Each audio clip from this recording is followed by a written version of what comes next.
Amis de Mistral TV, bonsoir, bienvenue dans votre émission Asphalte pour la présentation donc du Rallye Monte-Carlo, la 27e édition qui cette année sera donc présentée par Nuance Auto à Valence. Je vous laisserai découvrir d'ailleurs les images de ce merveilleux garage qui va nous accompagner tout au long de ce rallye Monte-Carlo.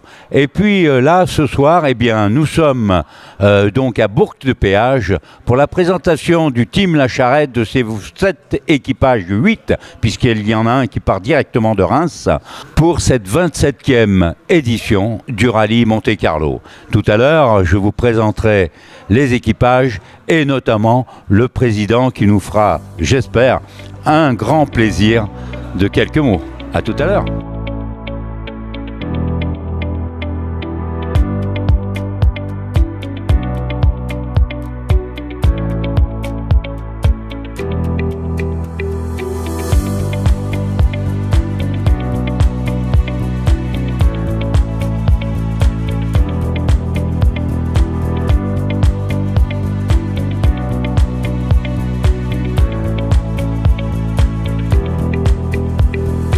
Et puis cet équipage, Valérie Arnaud, Pascal Arnaud, sur leur BMW ici, série 3 que vous voyez derrière. 5 participations au rallye Monte-Carlo historique pour Valérie. Et puis combien pour Pascal? 8. 8 en tout, avec un ami que dans la région tout le monde connaît, Roger Husklar. Roger Husklar, le bien nommé. Voilà, notre regretté Roger, mais il est là avec nous ce soir. Mesdames et messieurs, voilà un équipage charmant qui l'année dernière a pas mal performé, surtout dans le spectaculaire.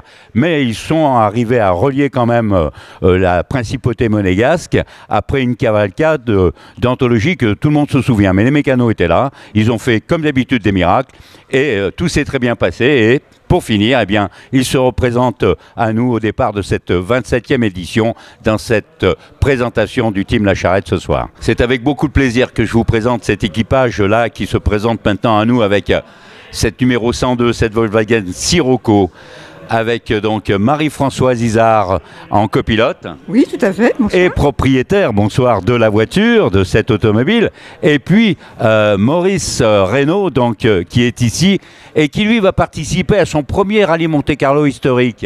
Oui, exact. C'est ça. Mais qui est un ancien concurrent du rallye Monte-Carlo moderne des années 80. Et bien plus que cela. Mais on en parlera bien plus tard. La numéro 80.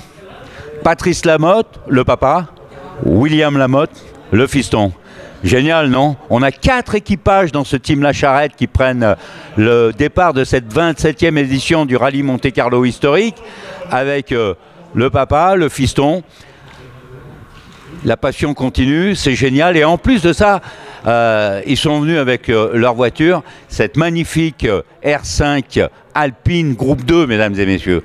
Très gros boulot de préparation et très belle voiture, très belle restauration. Laurie Arnaud, Christian Caffardo, équipage sur Volkswagen.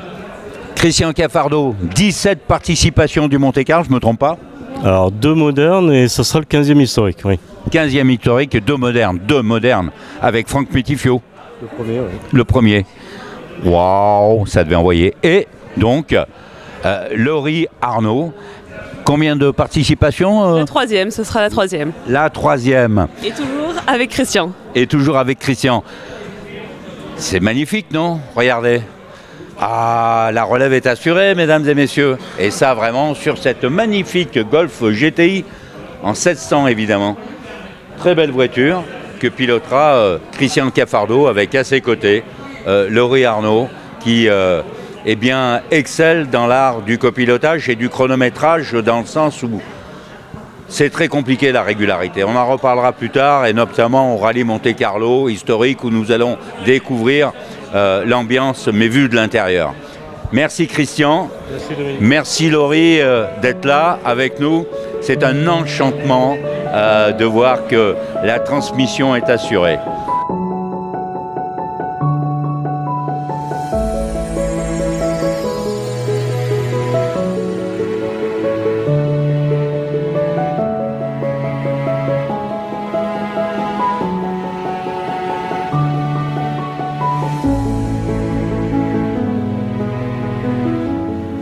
Christian Caffardo, bonsoir. Bonsoir Dominique et bonsoir à Mistral TV. Merci. Alors, Christian Caffardo, je vais le faire raconter l'histoire parce que c'est quand même quelque chose d'incroyable et très chargé. Donc je vais le laisser faire. Christian Caffardo, en tout cas, c'est la 17e année donc, de l'existence du team La Charrette. Non, on arrive à 20 ans. Oh, 20 ans. J'en oubliais 3. Et donc, 20 ans de présidence ? Alors 20 ans, on peut dire de présidence, oui, parce qu'il fallait bien... on est deux, trois membres à être à l'initiative du team. Et donc, ils m'ont poussé au crime. Et d'une année à l'autre, j'essaie de passer le relais, mais ils me disent non, on va continuer comme ça. Donc pour l'heure... mais j'aime pas trop ce mot présidence. Ça fait ronflant, mais bon, en tout cas, oui, de président depuis bientôt 20 ans, oui. Voilà. Alors, et puis, dans cette émission, ce soir, on est un petit peu émus tous les deux, parce qu'il y a 18 ans, jour pour jour, Tout à fait. le 24 janvier, il y a 18 ans, jour pour jour, nous étions là tous les deux, mais pas seulement. Avec nous, il y avait un champion du monde, Peter Solberg, Chris Atkinson, son... Rowan Atkinson, c'est Rowan. Ouais, c'est Juan, mais On moi va appeler la j'aimais police. bien Chris, Voilà. mais bon, c'est Juan Atkinson, merci. Ok. Le staff du Japon de Subaru, puisqu'ils étaient pilotes d'usine Subaru, et puis nous avions également auprès de nous Didier Guillaume, qui nous a quittés là cette semaine, en fait, fin de cette semaine bien sûr. Et puis nous avons cette grosse pensée parce que hier, eh bien, c'était la commémoration à Monaco. Et puis aujourd'hui, il est remonté à sa maison à Bourg-de-Péage où nous sommes. Alors, je tenais quand même à rendre cet hommage parce que on a vécu quand même beaucoup de choses en commun et notamment sur aussi les routes du Rallye Monte-Carlo parce que c'était un passionné également d'automobile et puis surtout passionné des êtres humains. Oui, je pense, on se connaissait depuis quelques années, mais bon, pas intimement, mais je pense que c'est quelqu'un qui a d'abord péageois, il a démarré à la trésorerie, je crois, à Bourg-de-Péage, pour être maire de Bourg-de-Péage, pour devenir après président du conseil général lorsqu'il est venu en 2007. Il était président du conseil général, pour passer après ministre de l'Agriculture, sénateur, et puis là, il était ministre d'État ou Premier ministre, ministre d'État à Monaco, et c'est vrai que partir à 65 ans, c'est quand même hyper jeune, et sans me tromper, je pense qu'il avait fait... effectué 3 Monte-Carlo historiques sous les couleurs du team des chefs et il était au Monte-Carlo historique l'année dernière. Voilà. Oui, tout à fait. Oui, on s'était rencontrés donc chez Yves Joanny à Entraigues à la remise. Bien. Un petit moment d'émotion malgré tout et puis bien sûr nous embrassons tous ses amis et sa famille évidemment. Bon, là, ce soir, ce 24 janvier 2025, beaucoup de monde sont en train d'arriver. Combien de personnes vont rejoindre cette magnifique soirée du team La Charrette ? Alors bon, je dirais, on n'a pas à se glorifier d'un nombre ou gonfler des chiffres, nous ne sommes pas des politiques. Par contre, on est un peu dépassé par les événements parce que notre trésorier comptable du team est là. On sera un peu plus de 240 personnes, donc c'est quand même relativement important. Et ça montre que du coup, le véhicule vintage, le véhicule historique ou qui remémore les Monte-Carlo d'il y a 40-50 ans en arrière, plaît beaucoup. Autant, ce qui me surprend, autant à des seniors, Dominique. Peut-être comme nous, voire même plus âgés ou voire même à des tout jeunes. Donc c'est top. Et je pense qu'on aura, comme d'hab, je pense qu'il y aura une très belle ambiance et on finira dans le courant de la nuit. Voilà. Super. Merci, Monsieur le Président. Oula. Christian Caffardo, mesdames et messieurs. La Porsche 924, juste là, derrière moi, aura le numéro 95 dans cette 27e édition du Rallye Monte-Carlo historique. Et elle sera pilotée à tour de rôle, une fois par le papa et une fois par le fiston. Le papa, c'est donc Luc, et puis Louis, le fils. Et l'année dernière, eh bien, ils ont fait quand même une belle performance. malgré les soucis qu'ils ont pu rencontrer durant cette édition. Et puis cette année, ils remettent ça. Combien de participations maintenant ensemble? Tiens, je vais demander à Louis, tous les deux. Sur le Monte-Carlo? En tout? En tout, on a dû faire 3 ou 4 rallyes ensemble, les premiers Monte-Carlo l'année dernière et deuxième cette année. Voilà, mesdames et messieurs, vous voyez, tout est possible. Et puis, ce qu'il y a vraiment de génial, c'est qu'encore une fois, comme tout à l'heure, ou ceux qui vont venir, eh bien, c'est le papa, le fils, la génération a transmis à la future génération. Merci Luc. Merci à vous. Et bon rallye. Ah oui, bon, très bon rallye. Merci. Excellent. Merci à bientôt, Louis. sur les routes. R5 Alpine Turbo, aux couleurs de l'époque où cette voiture a participé dans un team incroyable, c'était le team Courte Paille, on peut le citer, avec donc à son volant Daniel Dumont, pardon, et son fils Xavier Dumont. Encore un équipage papa et fils, mais il faut préciser quand même une chose, c'est que Daniel a été un compétiteur incroyable, pas seulement dans notre région, mais dans toute la France, et a fait très mal aux concurrents. C'était un homme qui allait très vite, c'était un excellent pilote. Là, il fait cette édition avec son fils, ça va être merveilleux pour eux, avec cette très belle R5 Alpine Turbo aux couleurs de la participation de l'époque où ils l'ont fait. 42 ans. Il y a 42 ans, effectivement, mais c'était un pilote incroyable avec une R5 Turbo, une voiture très compliquée sur les terrains pas faciles comme la glace, la neige.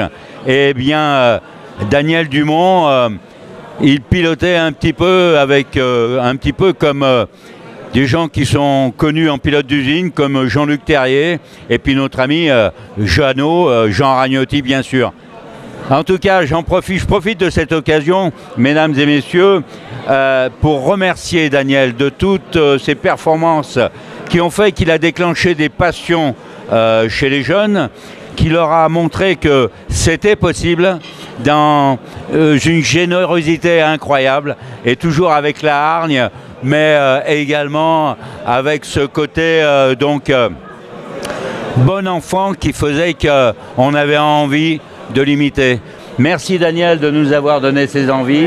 Merci Daniel de nous avoir fait comprendre que nous aussi, les petits, c'était possible et qu'on pouvait le faire. Je ne t'embrasse pas, mesdames et messieurs, mais vraiment, le cœur y est vraiment. Merci Xavier. Merci Xavier. Ford Fiesta blanche, numéro 107. Le père et le fils. Waouh! Moi, je suis aux anges. Hein. Le papa, Hervé, et le fiston, Luc. Hervé Chermette, Luc Chermette. Au volant de cette Ford Fiesta, combien de participations ensemble alors? Bah tiens, je vais demander à Luc. Une première participation à la Nuire des Choises ensemble, oui. Et à la route de la Châtaigne l'année dernière. Sinon pour le Monte-Carlo, ça sera la première. Et première participation ensemble pour cette édition du 27e Rallye Monte-Carlo historique. Merci, merci Monsieur Chermette, père et fils. Merci d'être là, merci de reprendre le flambeau. En tout cas, grâce à vous, on sait que maintenant, eh bien, le temps peut passer. À tout à l'heure. Eh bien, mesdames et messieurs, amis de Mistral TV, cette émission maintenant va se terminer. On va la conclure dans cette ambiance qui a été incroyable. Encore beaucoup de monde parmi nous, à une heure assez avancée d'ailleurs. Tous les amis réunis se sont régalés de voir toutes ces belles autos. Et nous vous donnons rendez-vous, amis de Mistral TV, dans votre émission Asphalte. Donc à partir du vendredi 31 janvier jusqu'au lundi 3 février me semble-t-il, pour une série de 4 émissions qui vous seront présentées cette année par Nuance Auto à Valence. Allez, bonsoir, bonne soirée ou bonne matinée.